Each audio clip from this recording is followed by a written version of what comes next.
Hey, what's going on, champs? I'm Aaron Deliosa. Welcome to an Immigrant's Life podcast, my podcast about immigrants and immigration and everything in between. Thank you for listening and downloading the show, and thank you for supporting my dad. Welcome back, Immigrant Nation. Another year, another week, another new episode.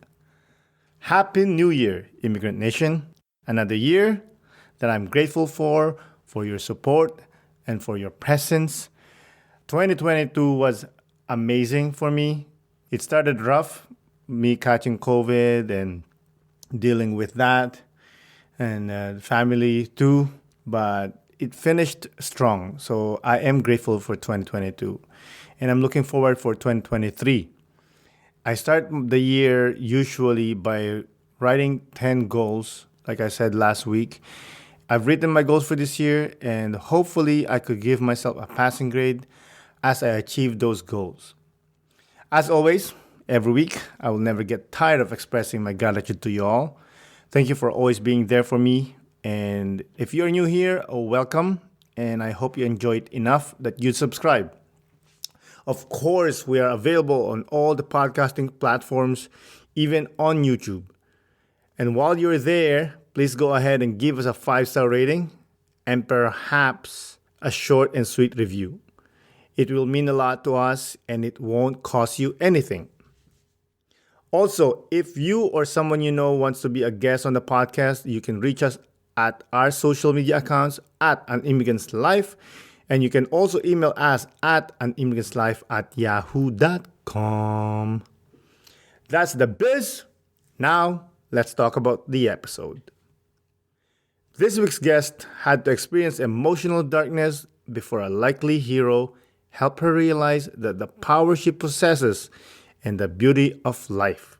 I've wasted enough of your time, so without further ado, let's get into the show. Isa, dalawa, tatlo. Today's guest is a classical pianist and a current pre-med student. Her trails might be crooked and winding right now, but she's certain it will lead to her most amazing life. Everyone, please welcome Laziza Tolkunova. Thank you so much. Hi, everyone. So nice to be here. Yeah, thank you for coming on and thank you for reaching out. Yes, it was really amazing idea, I think, because it's my first podcast, but I have here a really beautiful person so I can share and feel comfortable with. Thank you too. Oh, you're welcome and thank you.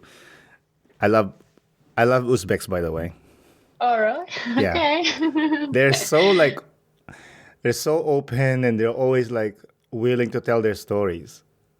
Yeah, because everyone has different stories, and I think the most common thing is that we all value our roots.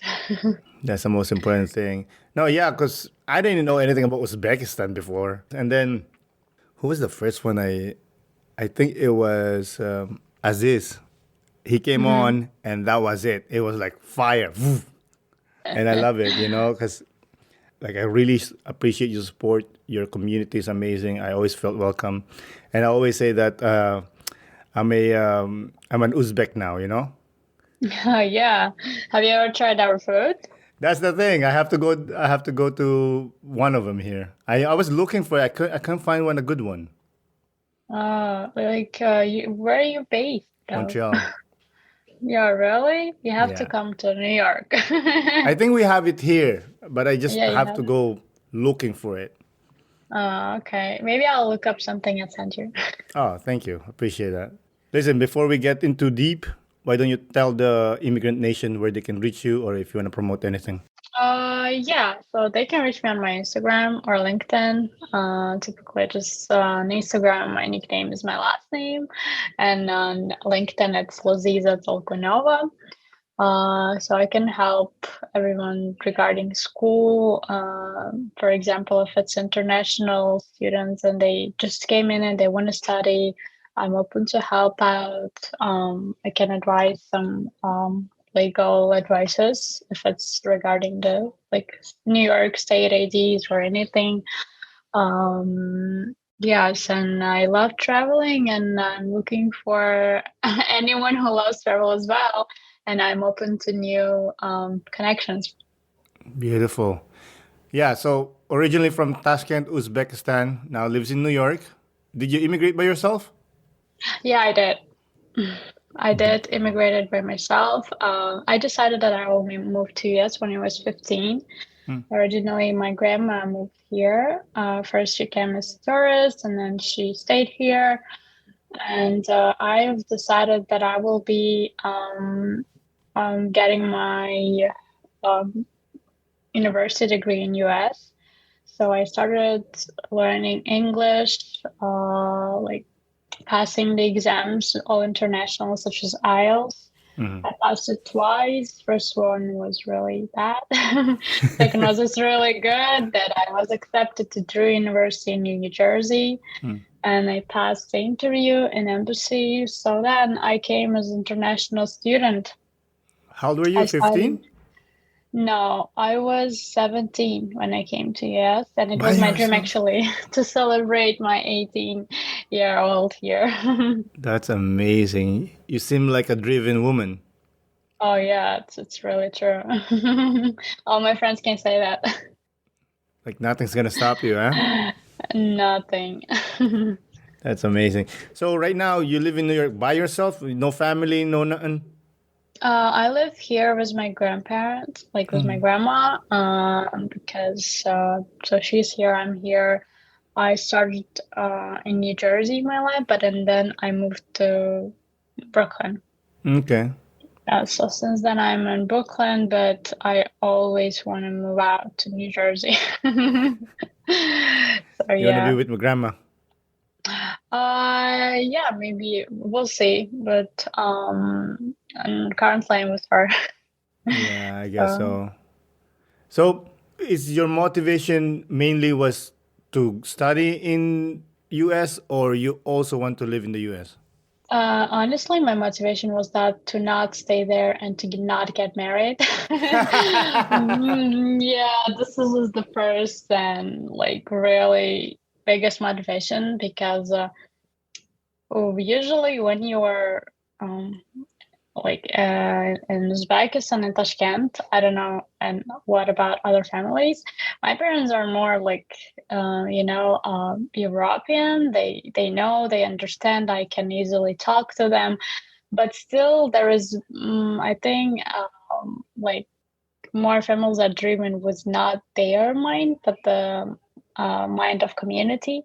Mm. And I knew that if I'm gonna stay there, I will get married on my for example, just from 1 year or like and at university. That's why I was really dedicated to move out and to live my life independently. Wow. Yeah, So your parents wasn't forcing you to get married, but the community kind of like yeah. pushes them and then they kind of pushes you. That's right. That's right. If you're gonna be in the community, for example, I was studying in my high school in Tashkent. We don't have high school that time. We didn't have it. We had like a vocational colleges or like professional colleges. Hmm. 9 classes you're earning at school, and 10, 11, 12 you're earning as a professional degree at Hmm. college. So and it calculates as high school. So yeah, and I was studying in high school, and when you are in the mindset of the girls who's gonna like who want to get married once they will go to university, and that they're going to university. So because other guys who needs to get married, they're like looking for the girl who is was university degree and etc. So this kind of mindset. But thank God I had really good friends and I had really good my surrounding, and all girls was not all, but there is a drug the girls who are really dedicated for career, school, and um, not more for mentality. For Hmm. example, like I'm talking about the mentality, not the um like actual whatever people like about love or anything. So yeah. Hmm. In Uzbekistan, I don't think I know this, but is there arranged marriages? Yeah, there is. Mm. Arranged, you mean when arranged, you mean when they are not agreed to get married or like Yeah, getting maybe. married? Yeah, there is a lot. And I hope I see a couple like last year, I saw it.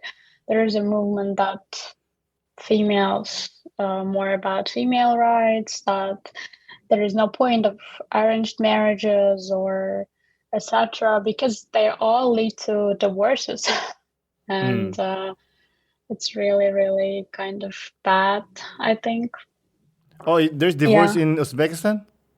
Is it there legal is. or is just like, whatever? No, legal divorces, yeah. Mm. And some of arranged marriages are leading to unhealthy relationship between two people. Mm. And for example, male in relationship can just go and get married or just can have another girlfriend on the side. If there is no love, and obviously it's going to happen. And female in a relationship, she's going to be just fine with living it because if she's going to leave the family, all community is going to blame her. It's always the female's fault, Yeah, this is a kind of a trend. I don't really like last year. I'm really big activist of helping females and like domestic violence or Mm. for the female right, and I see there is a lot of even males who are supporting that. First of all, female has to have education, and the most interesting thing that we got this topic that 2 days ago in our big news channel in Tashkent, I saw there is a post that in some universities of Tashkent, the university admissions, they are selling girls' information to the uh, potential husband's parents. I don't know how it's called in English, but in Uzbek it says Sauchila. It's kind of people who are arranging this meetings between couples and like this all. I totally understand not everyone is doing it in a bad way, but at the same time, I think it's a personal space, and I believe that everyone have their own um, couple, and it will come by time. We don't have to like force it like that. Mm-hmm. So you Yeah. believe in everyone belongs to a person? They have a like partner in life Uh, situation? no, I believe that everything has own time, Mm. and we don't have to just only live with one goal. We have to uh, focus on ourselves, kind of. Mm. And I think the person who we need, it will come by life. Yeah, Yeah. definitely. You seems had a good life in Uzbekistan, but what was your socioeconomic status there? It was really pretty good. My parents are working in military, both of them. Mm. Yeah, so it's all good in Uzbekistan. Mm. For example, history. People are really smart. Our generation are really smart, but there is some small issues that I think has to be brought up Mm. and has to be kind of. It's just small issues that's going on because we still, I think, have kind of mentality of this. Mm. So I think my biggest motivation to move out it was to not get married and to build up my independent life. Yeah, but my parents still not even forcing me to get married or to do anything because they truly understand that, and maybe it's time and kind of development of people's mind that's Mm. not really healthy to do so. I see it. You told me that when you moved to the US, you had some culture shock after 6 months. Yeah, I was really skinny when I moved to US, and then after 6 months, I got really huge weight. I was so stressed out. I don't know why, but in 4 months, I was in depression because I never moved anywhere to, like, I only was first place I moved and lived by myself was US. And I expected different things in here, but Like what? for example, I expected, when I was in Tashkent, I used to watch American series and like about schools and cartoons, and I think just used to this perfect picture of being American. And then when I moved, there was a lot of issues that I had, like in school. And then I was first in New Jersey, there are different people. And then I moved to Brooklyn, there is totally different people. I was like, oh my God, what's going on? Maybe because I think it's the mistake of my parents, maybe because my parents always showed me only the pure, beautiful part of life, and I never was stuck with problems. So, yeah.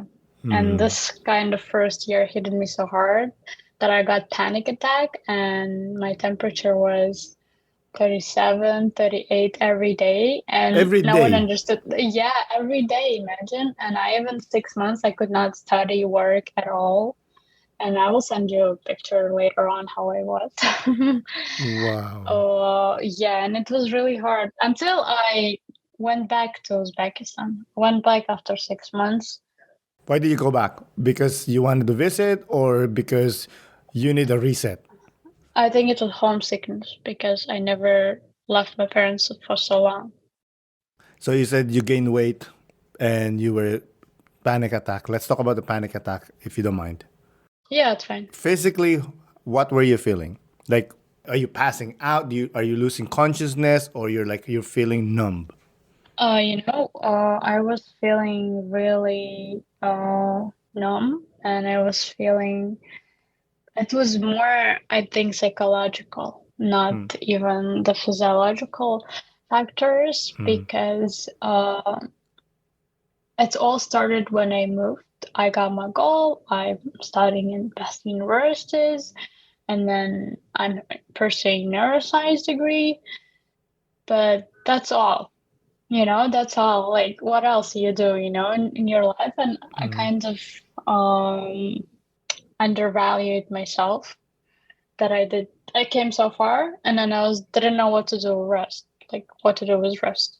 Just continue to study or to not live the life that I expected here. So you were lost. I was really lost. That affected me physiologically. Because you felt lost, you felt like a failure.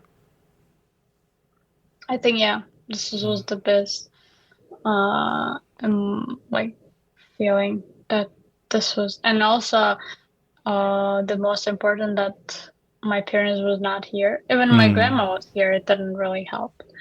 And that I have a little brother with whom we're really close. This has also played its role. And I think it's really a hard time when you're really related to your family back in your country. Yeah, if you're really close to them and then suddenly that blanket of comfort is gone. That every time you're Yeah. like, oh, I'm gonna fail, I'm going to mom and dad or your brother, you're like, oh, okay, I'm gonna be okay. But here, even though you have grandma, there was not that support. Yeah, and even if I was not even failing, I was studying, I was lost. Maybe I understood the issue whenever, for example, the goal was to move out to study in the university. But after that, I didn't really put any goal after that. It was just studying. And I always advise to any immigrants, whoever is going to move, put the goal of moving to US or studying, or not only US, but all other countries whenever guys want to move, but always put other goals ahead.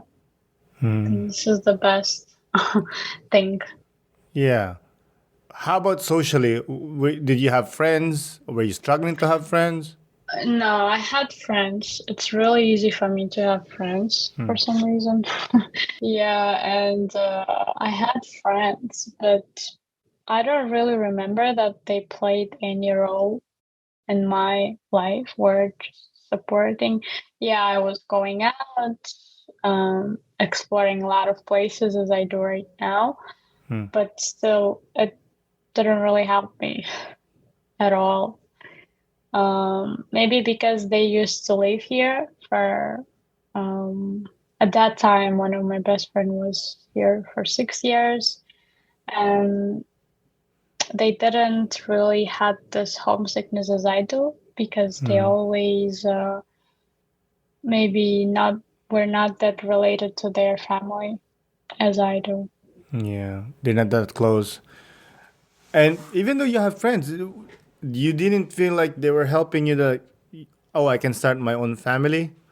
Or since you're so young that you don't have that maturity yet?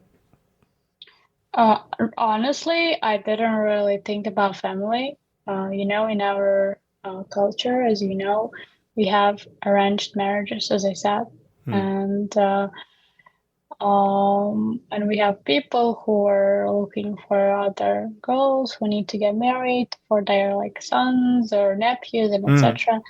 When I just landed to Brooklyn, from when I came to Brooklyn to GFK first, my grandma met me, and then when we were going, she goes like, you know what? Some woman called me and asking if you're gonna get married. I was like, no, I just came here. Like, what do you mean? And I remember for 2 years, there was nonstop calls to my grandma for arranged like meetings and married. And the funny thing, I went out with one of the guys, like through my grandma, and I didn't like. No, I think it's just I was not really ready to get married or Yeah. to have any serious relationship at 18. Yeah. 18, man, your life's just starting, you know? Yeah, that's why I was like, no.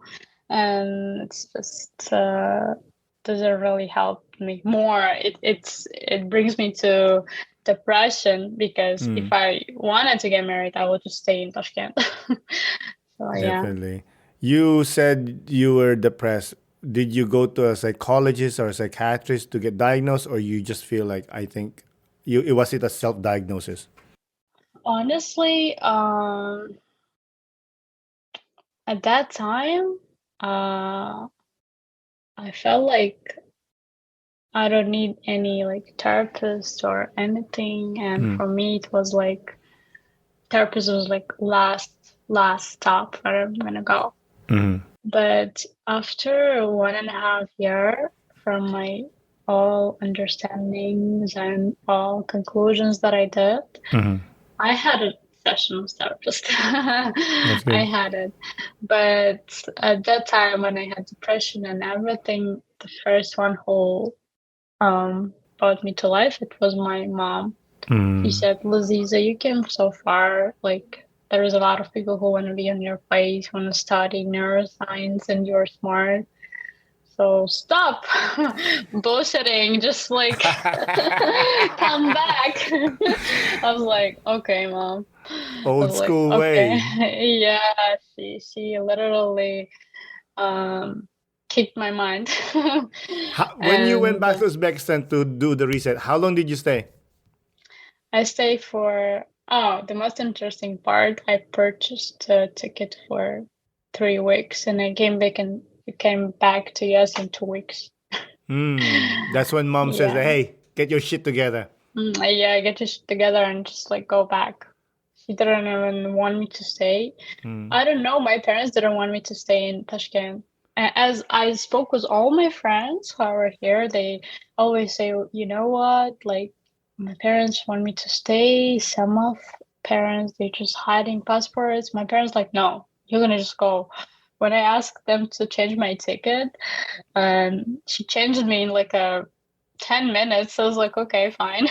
He just called and she changed my ticket. I was like, okay, fine. Well, she worked with the military. It's gonna happen. I don't think so. No, it's not really related. It's I'm just my sure she aunt got has connection, you know? connections. Yeah. Yeah. That's funny, man. But I'm glad that mom just shook you and like, hey, it's time to go. Yeah, it's time to. You mentioned also that when you left Uzbekistan, you got closer to your culture.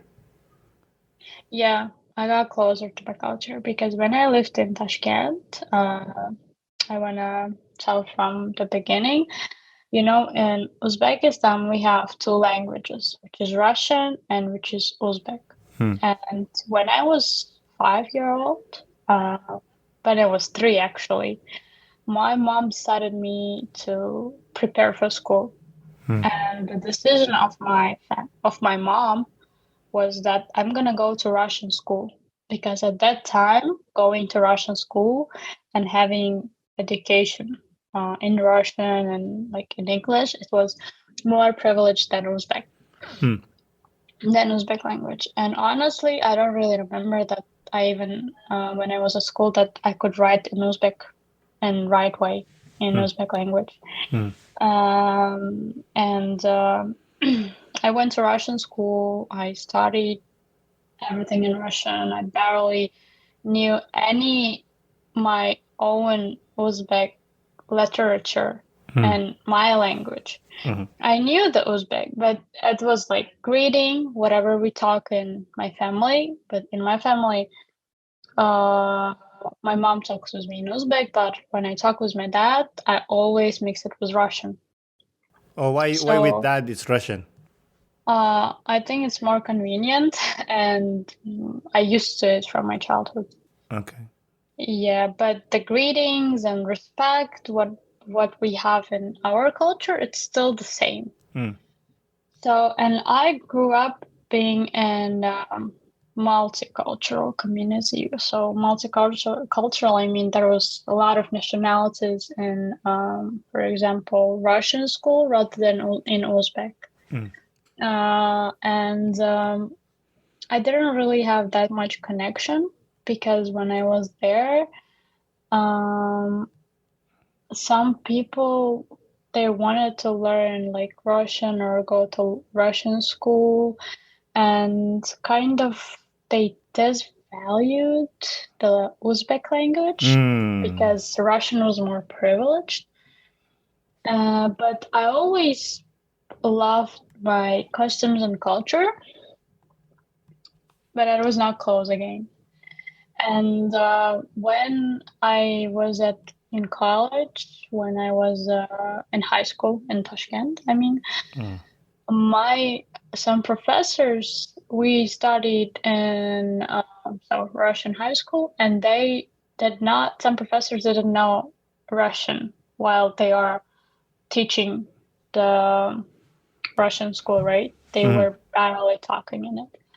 And a lot of my course mates, they was like, "Oh, she doesn't know Russian," and etc. I was like, because in that time, maybe she didn't go to Russian school, right? And from that time, I understood that I think it's our choice to learn our own language and to be more connected with that. And especially when I moved here, I understood that the best friend is your own identity and your own language. And I started reading books in Uzbek. Yeah, and I started more talking in Uzbek. I love our history. We have a lot of historical places. And I promised myself that I'm gonna go when I go back again, maybe next year. I will just take a trip for whole historical cities there.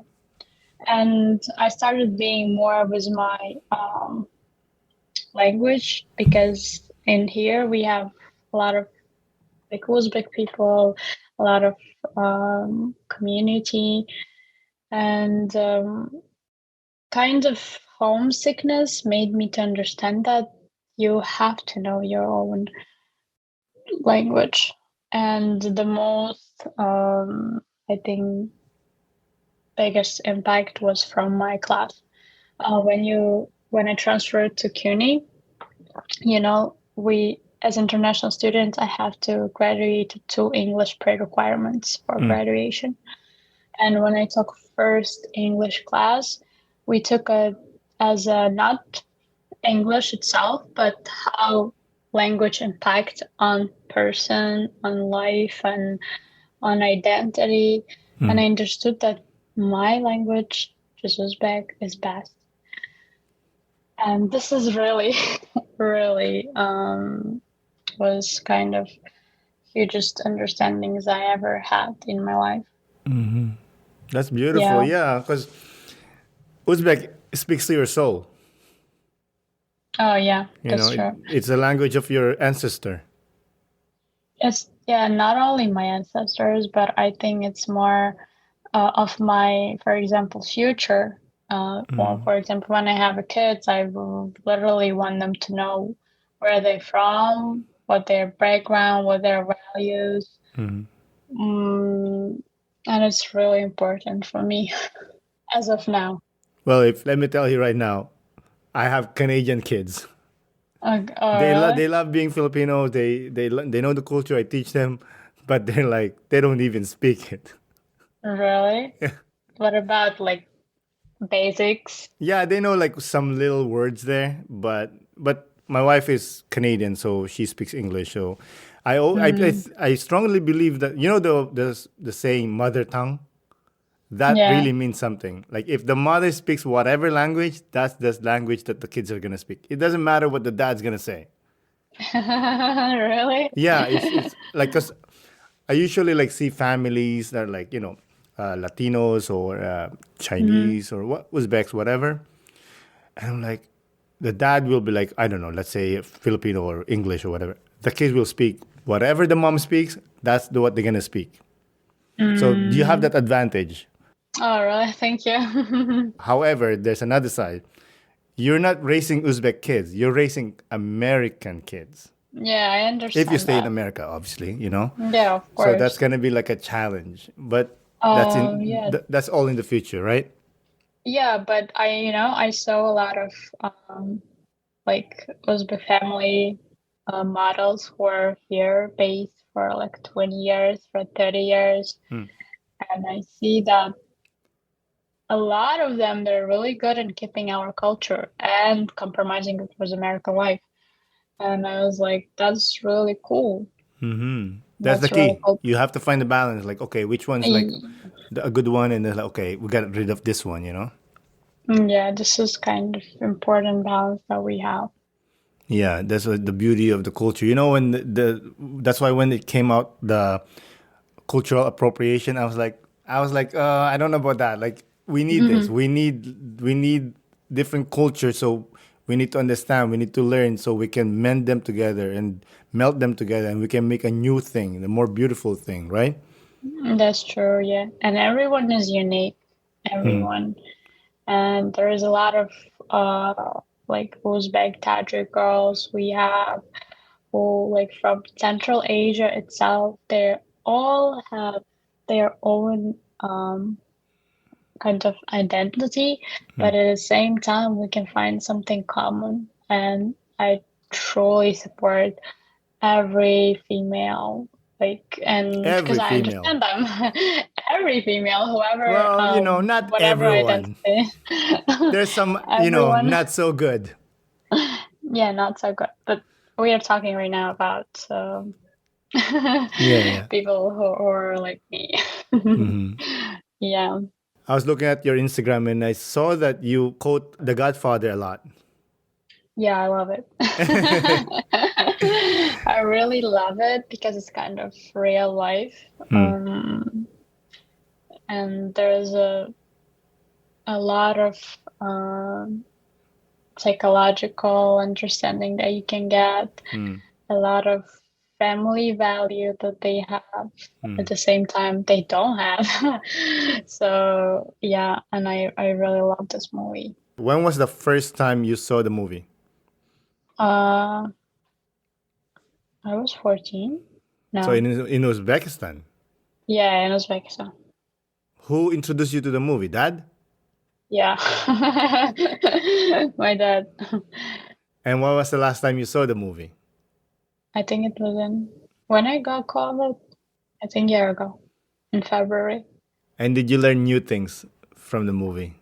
Did you get a new perspective? Because the life has changed. You have experienced more. Yes. I came to value where I came from, and I just finished up to watching, and I started watching Uzbek movies, Uzbek classic movies. So yeah, and it shows you more. I think it's more about like family, friends, the life itself, what's like true life.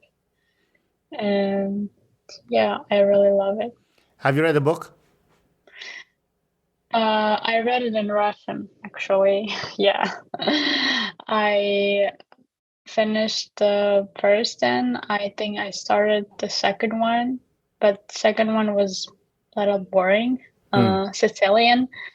And I stopped I think in a half of the book, so I stopped. I Yeah, the just Sicilian. watched it. It's okay. It's okay. I mean, But it's not like Godfather, yeah. If you compare it to, obviously, if we're comparing it to The Godfather, the book, and like, dude, you're not even close. Yeah. But Godfather I finished fast, yeah. really However, fast. I like the Sicilian story though. It's fascinating. I like those like backstories. Like how it started Yeah. and whatnot. It's pretty good. Do you like gangster movies or just only The Godfather? I like Scarface. Have you ever watched it? Of course. Yeah. Yeah, I like Scarface. I like comedian movies and You like Goodfellas? I think yeah, but most of the things that I watched it was in Russian because yeah, they were available. They were casting back in Tashkent because most of the movies that I watched it was back in Tashkent. And then I came here and I was like rewatching it in English. It's good. Goodfellas, awesome. It's probably for me. The Godfather is number one of all time. Obviously, one and two pretty much like level. Goodfellas probably close third, and Casino's amazing as well. I Have you think I seen? watched it as well. I think so, yeah. You mentioned earlier that you are a traveler. I saw that. I think it was last year you went to Niagara Falls. No, I went to Niagara Falls like 4 months ago Oh, 4 months because ago. Okay. yeah, it was my dream again. Wait, All stars was dreams. 4 months ago is what? Like, what month did you go? July? No, 1 second. Let me just, maybe I'm wrong. Just let me open my gallery and tell you the exact time. Oh, sorry. It was in September. September. All right. I was Yeah. there. I think it was July. I was there. But I'm on the Canadian side, obviously, the best side. Are you Yeah, planning to come to visit us? to Like New maybe York. with your kids and New family? York? I've been thinking Yeah. about it, but it's a lot of planning. Yeah, you can come definitely and I can show you around, guys. Like Thank you. That's so kind of Rockefeller you. Center, it's like family place. I have a lot of So, friends in New York and friends that guests that became friends in New York. So like, that's cool. yeah, so they're I'm one like, of them. thank you. I appreciate that. Someday, I really want to go to New York. I want to go to Canada. So yeah. Come over, man. It's just I never right been at the there. border. Yeah, that's true. It's a few drive. I also saw that you hike a lot. You love hiking? I love hiking. I love beautiful places. I love new places, different kind of food. Last time I was in Utah. This was the girls. There was some kind of woman supporting community, and there was a lot of different kind of international women there. And I went with them. It was my birthday in September, so I decided to make a birthday gift, like a travel. So yeah, and we hiked a lot in Utah and national parks. Year ago, I was in Arizona. I loved it as well. I'm planning to trip to California in January, so we'll see how it's go. That's awesome.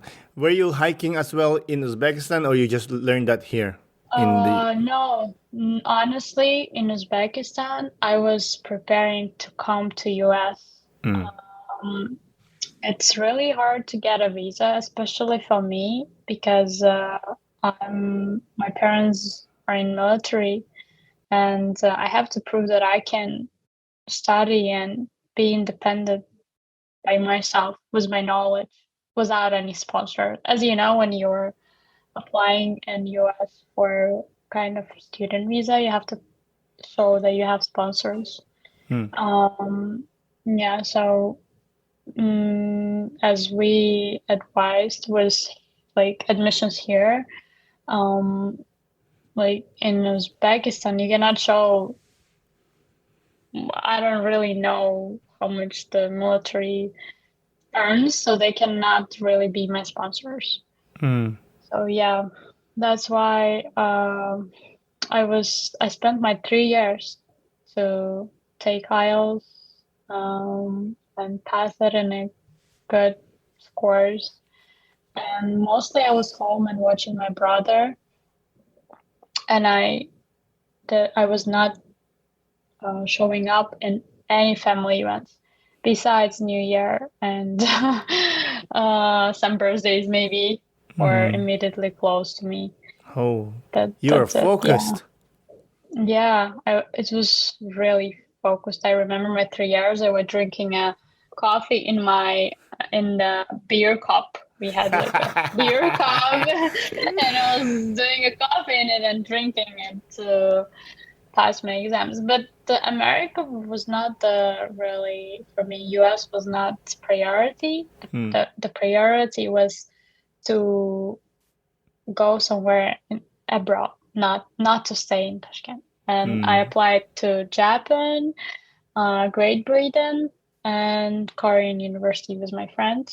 mm, So, and then I also applied in West and Singapore in mm, Tashkent that mm. time.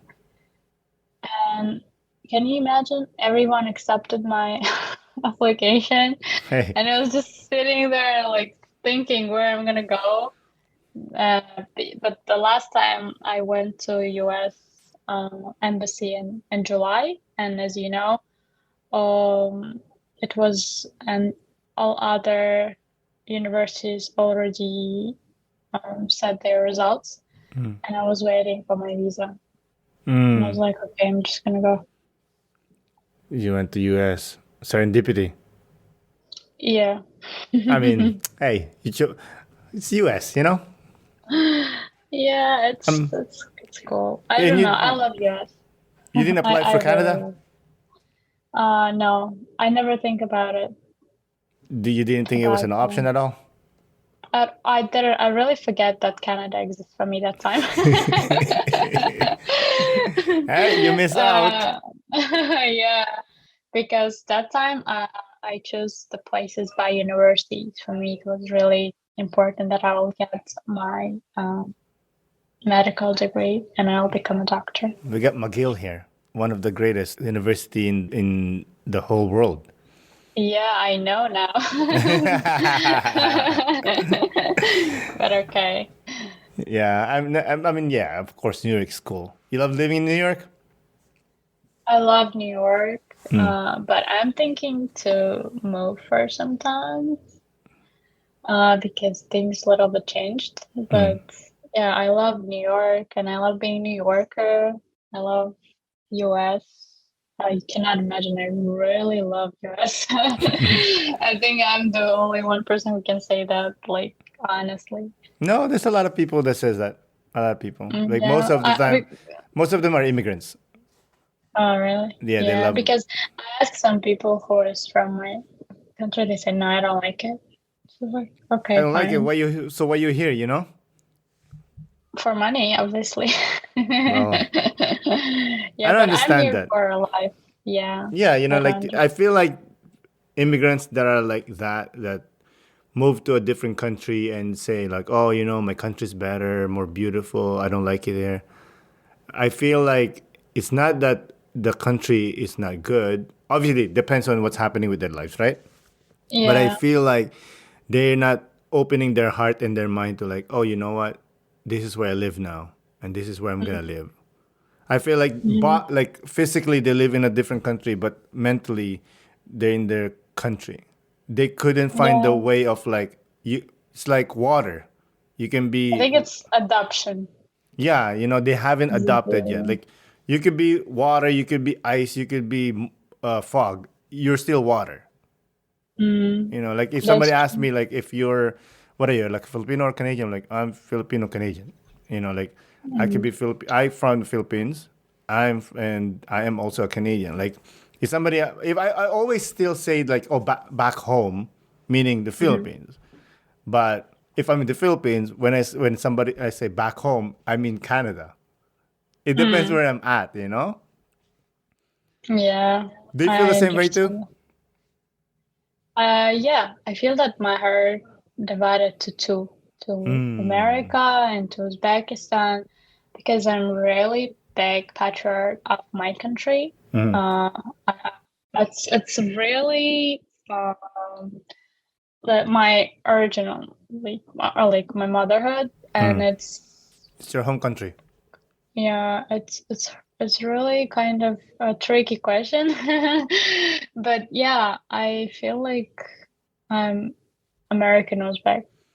Beautiful, man. I love it. It Yeah. feels like you really adopted yourself to the American life. I this is how I say it. It's my heart belongs in Canada, but my soul belongs in the Philippines. Yeah, that's what I say as well, but You know, in Uzbek. Yeah, my it's mom's obviously I cannot live there mm, was whatever I have right now. mhm. Maybe I will live for some time, but whenever I go, I still want to come back to New York, to my home Hells already. yeah, man. Of course. Yeah. I saw you also on Instagram. You're crushing the piano, yo. You're like, Honestly, I hated it. what do you mean? It was my mom. My mom, when she was a child, she wanted to go to piano, but my grandma never had have a time for it. Mhm. And my mom was typical Uzbek, very responsible child who has a brother and sister. She was looking after them. She graduating. Everything was on her. She was like perfect child, perfect girl child, and she like no one had a time to go with her, like to like to go to piano school and etc.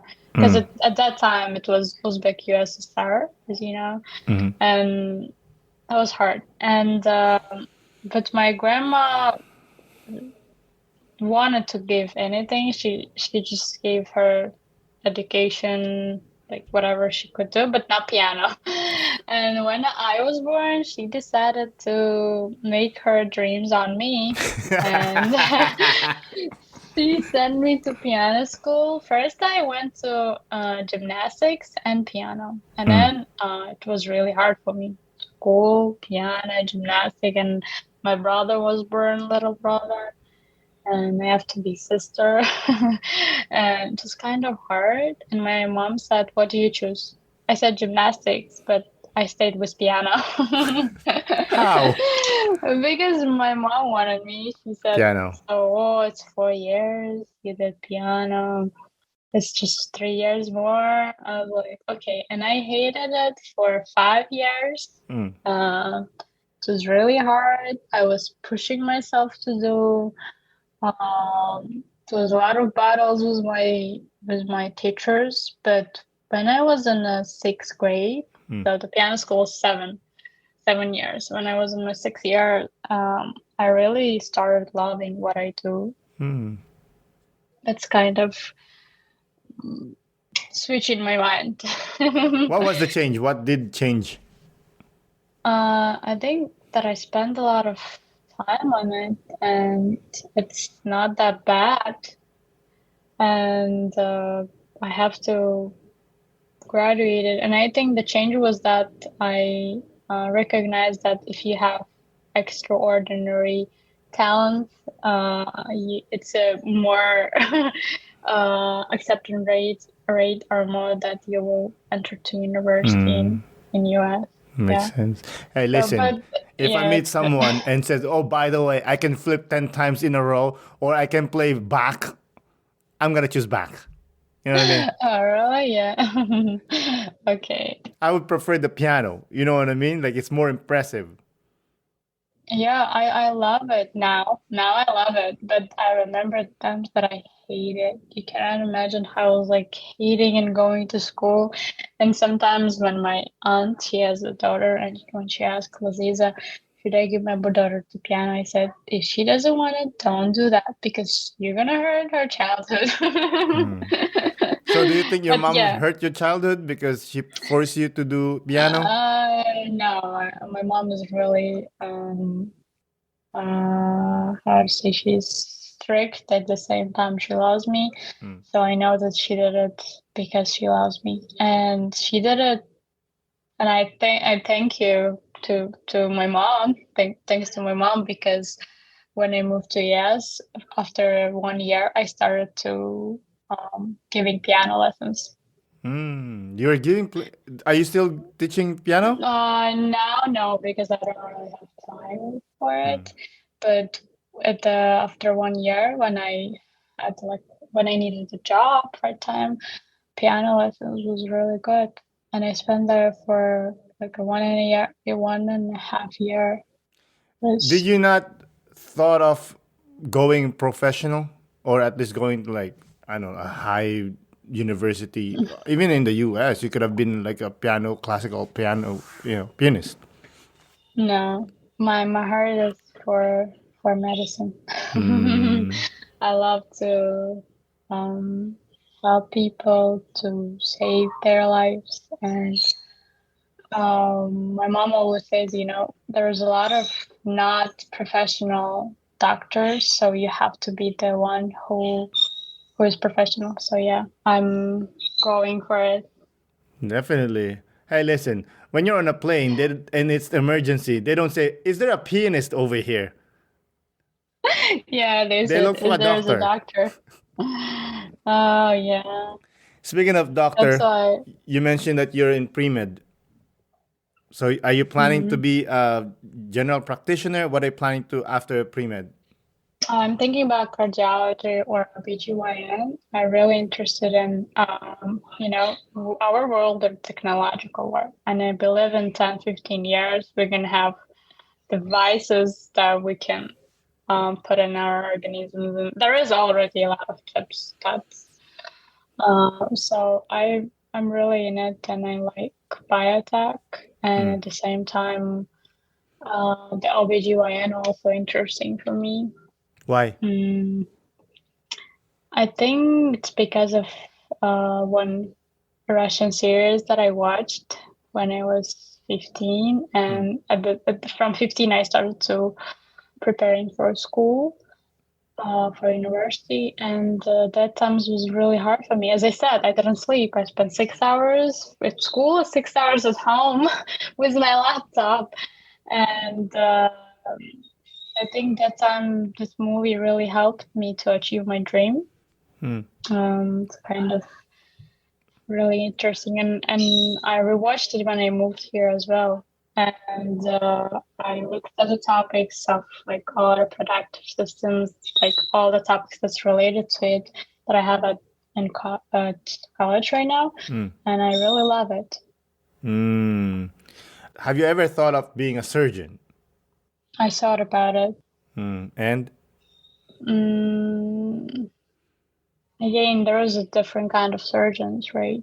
Who is specialized in heart, who is specialized in so I think it's not it's a last no. no, I because like it more. you're a pianist. Pianists usually apparently are great surgeons because their fingers are so nimble and self-controlled, well controlled. I understand, yeah, but no, I thought about it when I was back in my country, but um No, I'm more for cardiologist or more in the medical sphere, which is has specialization. Like has so I can be specialist in what I do, not like a common How many years do you have left for pre-med? 1 year, Ooh, girl, and get it. yeah, and I have to spend I think 2 years to pass my exams and go for medical school. So far, so good? Good. Yeah. So right now, I left my job so I can be focused on my studies. And I think it's just good time to focus on myself. Yeah. If you don't mind, you're not working. Bills needs to get paid. I have some ways to make money. So what else? It's passive income that I have Okay. here, and also I do some remote things, Okay. just documentation. Yeah, Beautiful. and also I'm waiting for to get accepted. I applied for some research project that I can participate and get paid at the same time to build my resume for med school. So I'm waiting for it as well. That's And amazing, I man. saved up. Yeah. That's crazy, man. Like people like you just leaving your country by yourself, and you can barely go to work, and you have to focus on studies. Excuse my French, but that's balls, man. I know. But I worked for like last 4 years, whatever I moved, I worked uh full time and I studied full time, and I think it's my first time that I only study here. That whenever I moved, I always studied full time and worked full time. How was it? Was it hard? Yeah, honestly, first time when I started studying, it was hard because medicine is hard itself. And when you're immigrant and your perception of America is totally different and you having is really hard. Honestly, I'll say I gave up on my studies for 2 times. First time I just changed my major for 4 months. I was like, no, Ziza, what are you doing? Stop. And then I came back and then I studied for 1 year and then I again gave up. But it was like a short break. And whenever it gets hard, there's always a person want to give up because it's hard. But this is the lessons that we learn that we will not never give up. And I think I can easily say that I never give up, even if it's hard. What kept you moving? What was inspiring you to keep on moving even though it's hard? It's my future, it's my family, it's my brother that he always, I know that I'll be his example.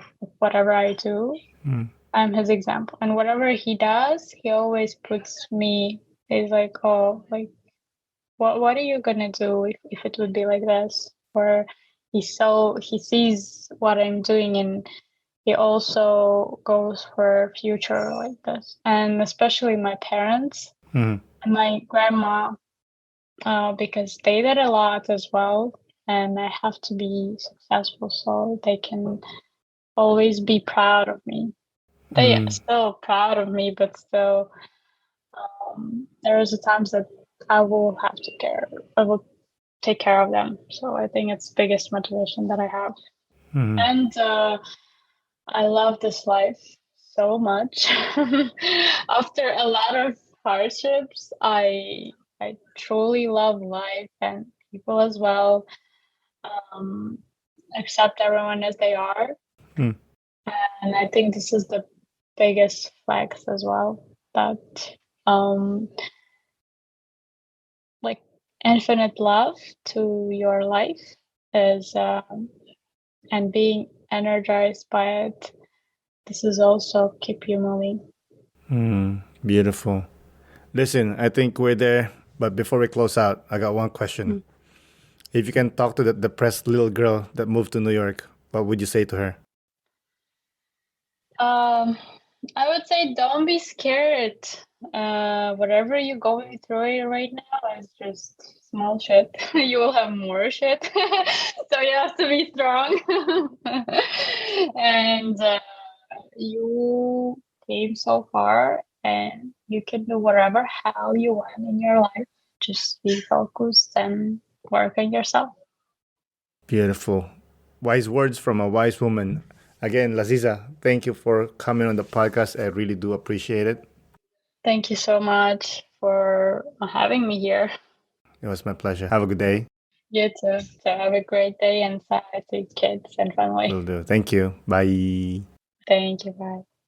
Thank you again, Laziza, for coming on the podcast. I really do appreciate it. Thank you, listeners, for listening. This is Aaron Del Llosa for An Immigrant's Life. I'll see you guys later.